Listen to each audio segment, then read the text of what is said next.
అమ్మ ఎప్పుడు మాతో ఒక మాట చెప్పేది, పుట్టింట్లో ఆడపిల్ల ఏం చేసినా చెల్లుతుంది, ఆలస్యంగా లేచినా ఏ పని చేయకపోయినా ఎంత అల్లరి చేసినా ఏం చేసినా చెల్లుతుంది. కానీ మెట్టినింట్లో అడుగు పెట్టాక నా కోడలు గొప్పదని అత్త చేత అనిపించుకున్నప్పుడే ఆ జన్మకు విలువ. నాకు నా దురదృష్టం ఏంటో కోడళ్ళని అనిపించుకునే అదృష్టం లేకుండా పోయింది. ఇక నా తలరాత ఇంతేనేమో.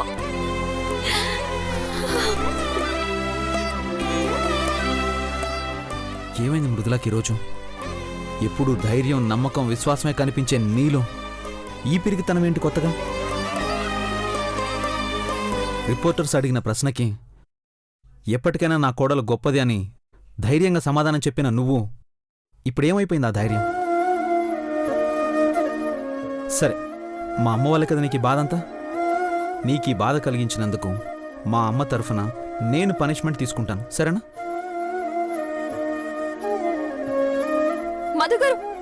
మధుగారు ఆపండి. మీరెందుకు శిక్ష అనుభవించాలి?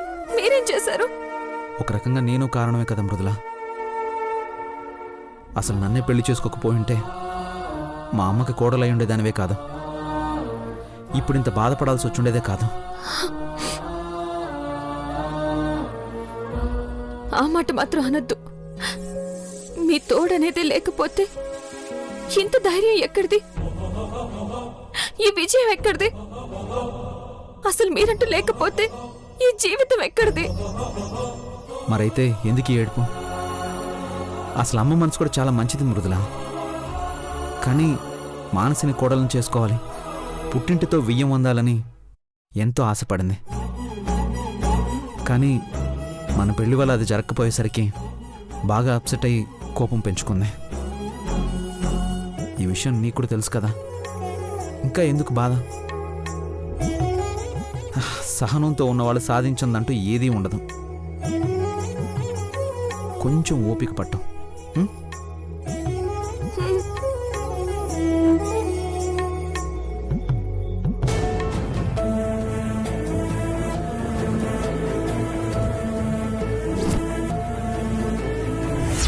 Excuse me.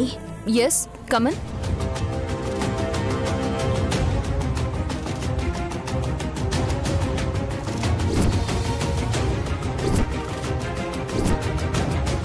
కొడుకు కోడలు అంత పెద్ద పొజిషన్లో ఉన్నందుకు మీకు కొంచెం కూడా ఎక్సైట్మెంట్ లేదు? మీ కోడలే సీఈఓ కాబట్టి మీ కంపెనీ ఫస్ట్ ప్లేస్ వెళ్ళే ఛాన్స్ ఉందా?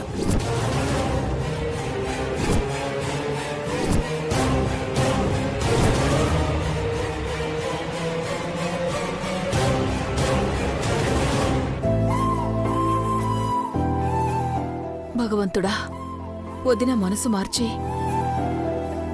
మృదులని కోడలిగా అంగీకరించేలా చూడు.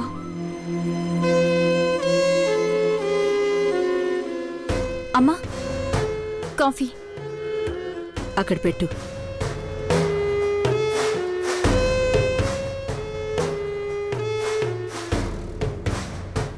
ఆ కంపెనీ కొత్త సీఈఓగా జాయిన్ అయింది మీ కోడలు మృదులే మేడం. ఇక టెన్షన్ ఏముంది? ఏ ప్రాబ్లం ఉన్నా తనే చూసుకుంటుంది మేడం.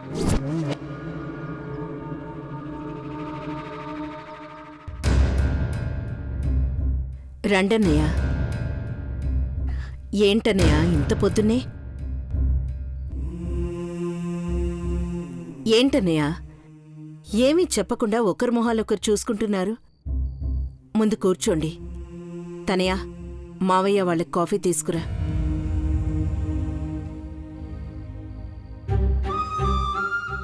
ఇప్పుడు చెప్పండి అన్నయ్య. చెప్పడానికి ఉందమ్మా, ఏదీ నీకు తెలియంది కాదు. మనం ఏం చేసినా పిల్లలు సంతోషంగా ఉండడం కోసం, వాళ్ళ భవిష్యత్తు బాగుండడం కోసమే కదా. చూడు బ్రాహ్మణి, కానీ కొన్ని నిర్ణయాలు ఆ దేవుడు తీసుకుంటాడమ్మా. మనం ఎన్ననుకున్నా ఏమనుకున్నా జరగవు. జరిగిన వాటికి తలంచడమే. దేని గురించి మాట్లాడుతున్నావు అన్నయ్య? నాకేం అర్థం కావడం లేదు. అదేనమ్మా, మృదుల గురించి.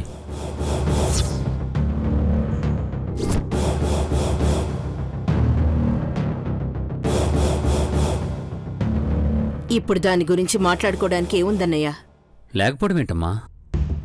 ఇంట్లో ఇప్పుడు ఏదైనా సమస్య ఉందంటే అది ఒక్క మృదుల సమస్యే.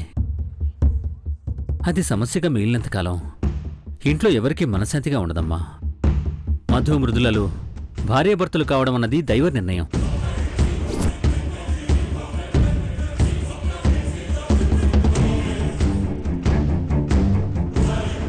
కాదనడానికి మనమెవరమమ్మా? ఇప్పటికైనా మనసు మార్చుకొని మృదులని కోడలిగా ఒప్పుకో.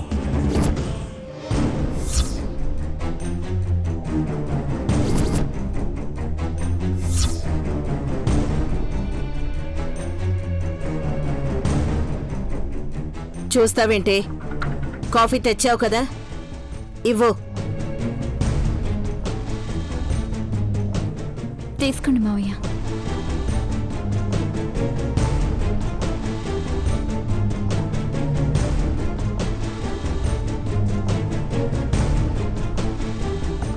ఏంటమ్మా, ఏం మాట్లాడవేంటి? ఏం మాట్లాడమంటావు అన్నయ్య? ఇంకా ఎన్నిసార్లు మాట్లాడాలి? ఎప్పుడు మాట్లాడినా అదే మాట.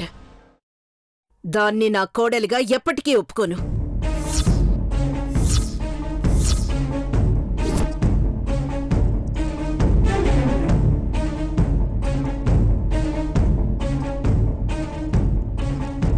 ఎందుకత్తయ్య? మృదుల చేసిన తప్పేంటి? పోనీ ఏం చేస్తే కోడలుగా ఒప్పుకుంటావో చెప్పత్తయ్యా. ఏం చేసినా ఒప్పుకోన్రా. కొన్ని నిర్ణయాలు ఒకసారి తీసుకుంటే ఎప్పటికీ మారవు. నేను దాన్ని కోడలిగా ఒప్పుకోవాలని కోరుకుంటున్నారంటే అది నా చావుని కోరుకోవడమేరా.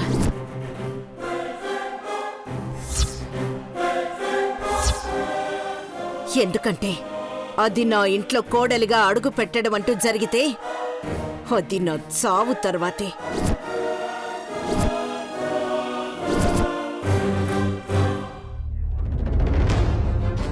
ఇంకా నువ్వింత మొండిగా మాట్లాడుతుంటే ఏం మాట్లాడమంటావు చెప్పు?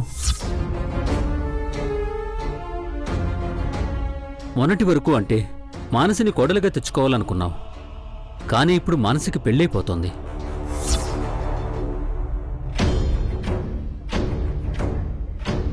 నీ చేతుల మీదుగానే నిశ్చితార్థం జరిపించావు కదమ్మా.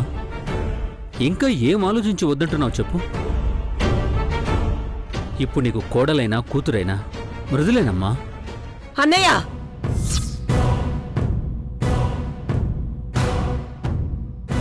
అది నాకు కూతురేంటి? అలాంటి కూతురే గనక నాకుండుంటే ఎప్పుడో ప్రాణాలు తీసేసి ఉండేదాన్ని.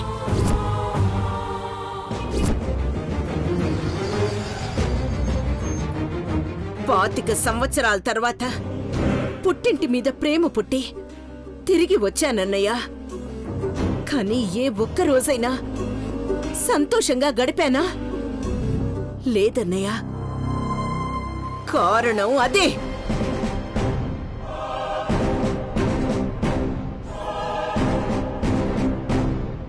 ఏ ఒక్కరోజు నన్ను మనశ్శాంతిగా ఉండనివ్వలేదన్నయ్య. అన్నిటికీ మించి నా మేనకోడల్ని కోడలిగా చేసుకుని పుట్టింటితో వియ్యమందుకునే అదృష్టం లేకుండా చేసింది. నా జీవితంలో పెద్ద లోటు మిగిల్చేసింది. దాన్నెలా క్షమిస్తాననుకున్నారు? జరిగిపోయిందేదో జరిగిపోయింది అత్తయ్య. ఇంకా అదే మనసులో పెట్టుకుని మృదులకు అన్యాయం చేయొద్దు అత్తయ్య. ప్లీజ్ అత్తయ్య, నీ కాళ్ళు పట్టుకుంటాను. తరుణ్, ప్లీజ్ అత్తయ్య. లేరా.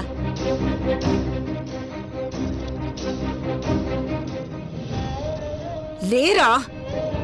ఏంట్రా ఇది? నువ్వు నా మేనల్లుడివిరా. నీకోసం ఏం కావాలన్నా అడుగు. ఇది కావాలి అని ఆర్డర్ వే. ఏవన్నా చేస్తాను. కానీ దానికోసం నా కాళ్ళు పట్టుకుంటావేంట్రా? చిన్నదాని వైపోయావు కాబట్టి నేను ఆ పని చేయలేకపోయాను రామణి. నా బదులు వీడు నీ కాళ్ళు పట్టుకున్నాడు. ఇంతకన్నా నిన్నెలా బతిమాలాలో అర్థం కావట్లేదు. పోనీ మృదుల మీద పడ్డ నిందేమన్నా కారణం అందాం అనుకుంటే అది కూడా కాదు. నిందలన్నీ పోయి ఎంతో గొప్ప విజయం సాధించింది. ఎంతమంది ఫోన్లు చేసి పొగుడుతున్నారో తెలుసా అత్తయ్య? ఎంత గర్వంగా ఉందో తెలుసా? కానీ అంత గొప్ప స్థాయిని అందుకుని కూడా మృదుల సంతోషంగా ఉండలేకపోతుంది అత్తయ్య. నువ్వు కోడలిగా అంగీకరించని లోటు ఇంత సంతోషాన్ని నీరుగారు చేస్తోంది. ఒప్పుకో అత్తయ్య, మా కోసం అత్తయ్య. ఆపండ్రా.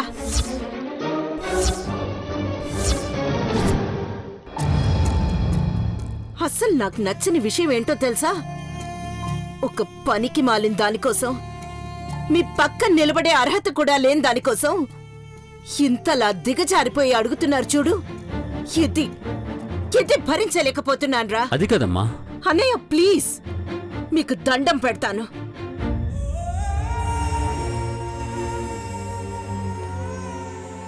నాకిష్టం లేని ప్రస్తావన పదే పదే నా దగ్గర తీసుకొచ్చి నన్ను విసిగించొద్దన్నయ్యా, ప్లీజ్. మళ్ళీ ఇదే విషయం మాట్లాడితే తర్వాత మీ కంటికి కూడా కనిపించను.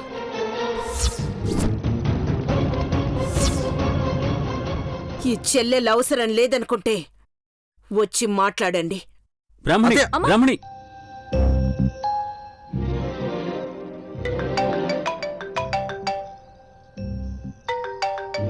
ఎవర్రా? అమ్మా హ్మ్. చెప్పమ్మా.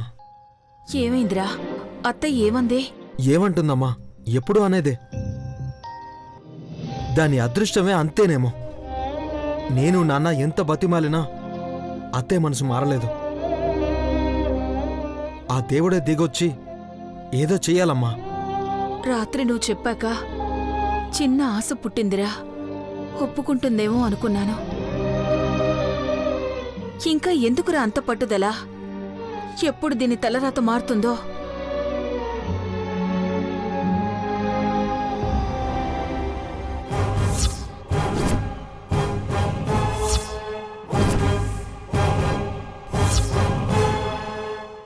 ఏందమ్మా, అన్నని నాన్నని రాయబారానికి పంపించినవా? అందరూ నీ కూతుర్లెక్కనుకున్నావా? బలవంతం చేసి ఒప్పించు. నీకి ఆడున్నది అత్త. ఆ దేవుడి దిగొచ్చినా నిర్ణయం మార్చుకోదు.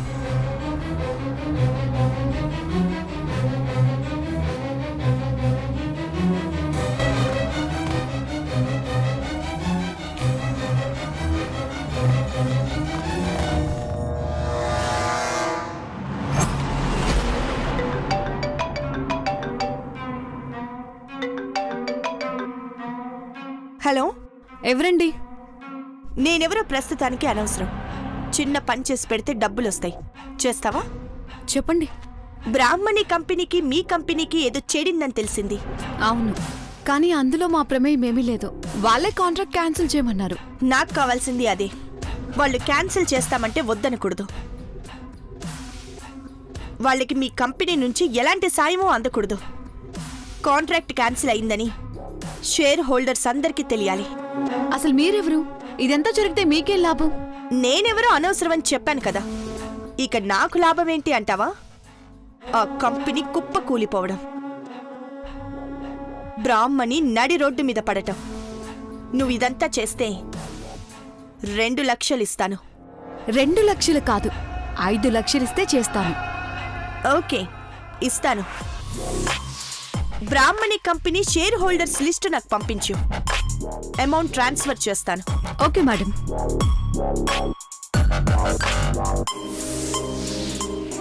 ఇన్నాళ్లకి అనుకున్నది జరిగింది. షేర్ హోల్డర్స్ అందరికి ఇన్ఫర్మేషన్ ఇచ్చి కంపెనీ కొలాప్స్ అయ్యేలా చేసి పెద్దమ్మని రోడ్డు మీదకి ఈడ్చి ఇదంతా మృదులే కావాలని చేసిందని సృష్టించి పెద్దమ్మ దాని జుట్టు పట్టుకునేలా చేయాలి.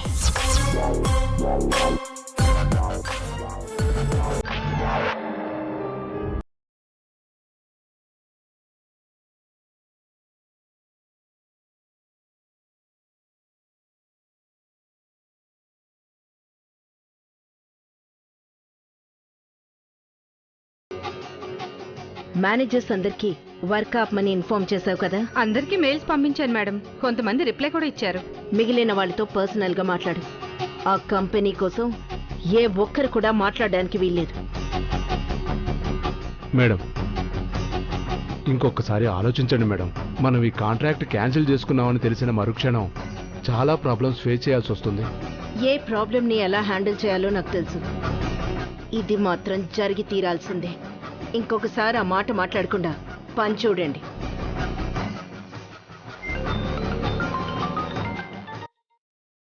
హలో మేడం, నేను రామ్మోహన్ మాట్లాడుతున్నాను, ఆదిత్య గ్రూప్ ఆఫ్ కంపెనీస్ నుంచి. చెప్పండి.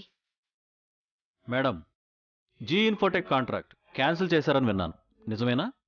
అవును, కానీ దానివల్ల మనకొచ్చిన నష్టం ఏం లేదు. విదిన్ 1 వీక్ దానికన్నా పెద్ద కంపెనీతో టైప్ చేసుకుంటాం. సారీ మేడం, అంత పెద్ద కంపెనీతో కాంట్రాక్ట్ క్యాన్సిల్ చేసుకున్నాక ఇంకే కంపెనీ మనతో కలిసి పనిచేస్తుందని నేను అనుకోను. నా షేర్స్ అన్ని సరెండర్ చేస్తున్నాను. నా అమౌంట్ ట్రాన్స్ఫర్ చేయండి.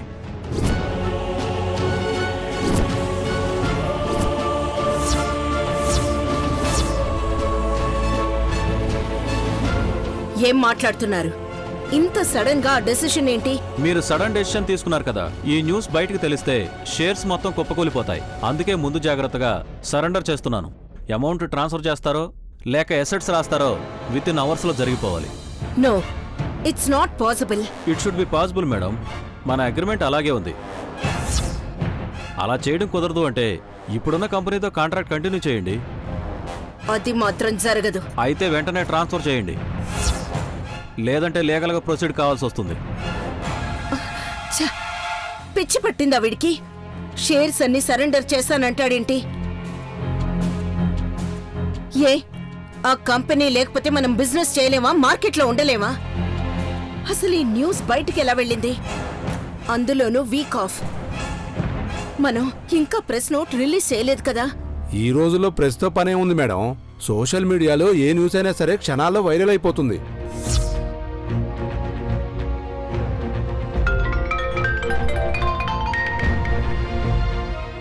హలో,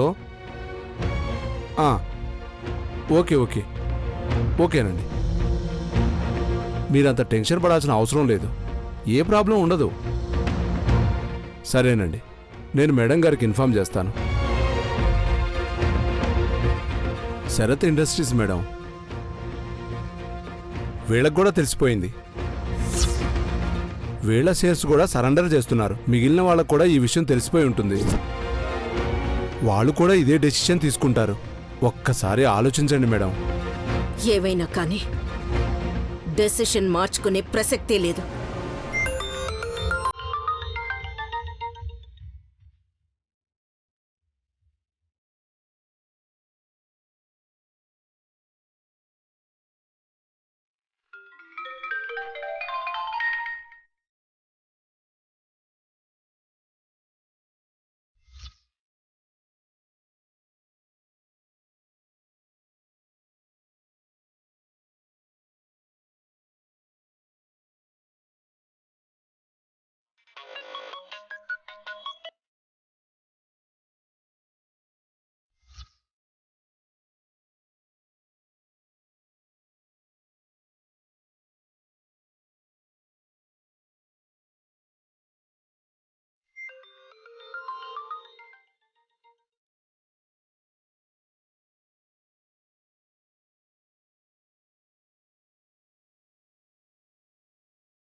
అరే, మీకేమైనా పిచ్చి పట్టిందా? ఇప్పటికిప్పుడు అన్ని కోట్లు ట్రాన్స్ఫర్ చేయడం ఎలా కుదురుతుంది? అయినా మేమేమైనా కంపెనీ క్లోజ్ చేస్తున్నావా? ఆ కంపెనీతో కాంట్రాక్ట్ క్యాన్సిల్ చేసుకోవడం అంటే కంపెనీ క్లోజ్ చేసుకోవడమే మేడం. మీరు మీ డెసిషన్ మార్చుకోకపోతే అందరం ప్రాబ్లంలో పడతాం. నో, అది మాత్రం జరగదు.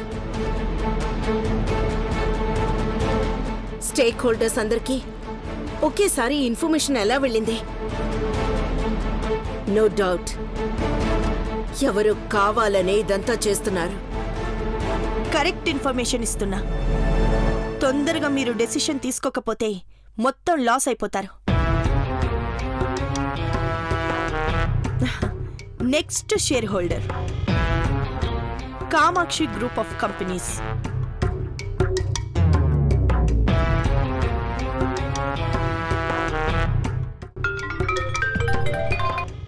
హలో